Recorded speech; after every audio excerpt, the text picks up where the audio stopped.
letter by President Truman recalling General Douglas MacArthur from his command sets off one of the most dramatic and controversial news stories of the generation. In Tokyo, thousands of Japanese flock to the Daiichi Building, the Supreme Allied Headquarters, to see the 71-year-old five-star general as he enters his headquarters for the last time. The next morning, a plane from Korea brings to Tokyo the new Supreme Commander, General Matthew Ridgway, named by Truman to replace MacArthur. The changes in command keep Tokyo's Haneda Airport busy. Lieutenant General James A. Van Fleet arrives from Washington en route to Korea to succeed Ridgway as commander of the 8th Army. Now the recalled Supreme Commander arrives at the airport for his trip home after a farewell ride past 250,000 cheering Japanese. General and Mrs. MacArthur say goodbye to American and Japanese friends. Then in the General's plane, the Baton, head for the homeland they've not seen in 14 years. After a brief stopover in Hawaii, the Baton brings the MacArthurs to a hero's homecoming in San Francisco. For the first time since 1935, MacArthur sets foot on the soil of the continental United States. The next morning, 500,000 San Franciscans hail the general as, accompanied by Mayor Robinson and Governor Warren, he goes on a 2-hour tour of the city. Then MacArthur heads for Washington to keep his scheduled appointment before Congress. The next day, after a non-stop flight to Washington, MacArthur arrives at the Capitol, where he's welcomed by prolonged cheers from the joint meeting of Congress.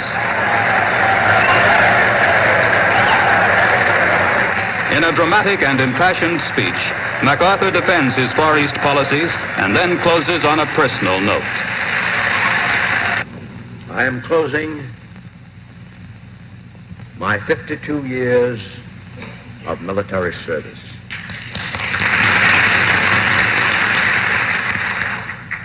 When I joined the Army, even before the turn of the century, it was the fulfillment of all my boyish hopes and dreams.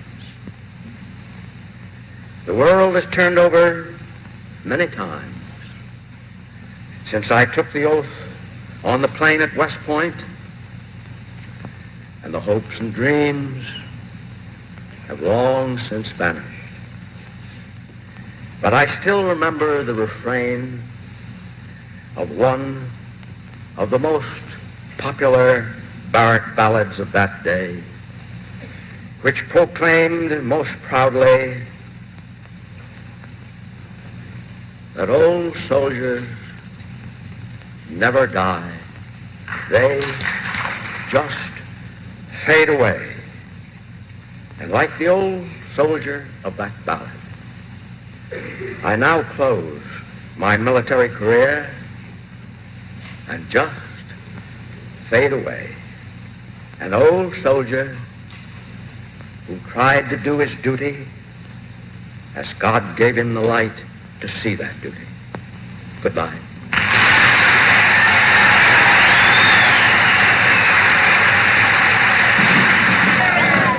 That afternoon, all Washington turns out to pay tribute to MacArthur, who heads the parade in a car with his wife, Jean Marie, and son, Arthur. Schools have been let out, and business and government offices closed in his honor.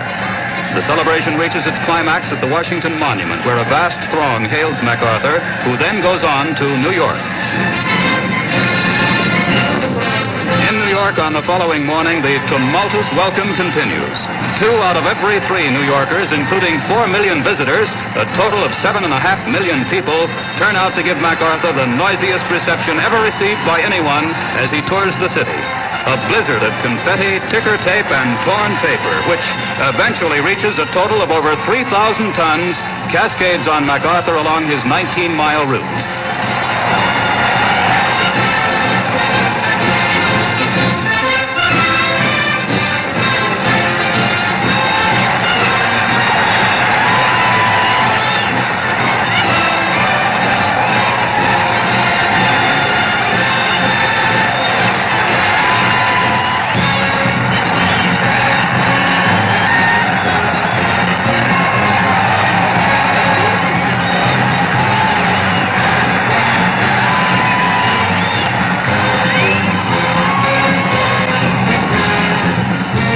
turns uptown along Fifth Avenue, where on each block an estimated 5,000 people are jammed shoulder to shoulder.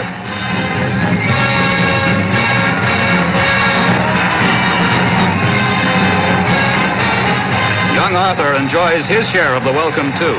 Americans of all political opinions, differing though they may on issues raised by MacArthur's recall, join in giving an old soldier and a great one, General of the Army Douglas MacArthur, a hero's welcome to the United States.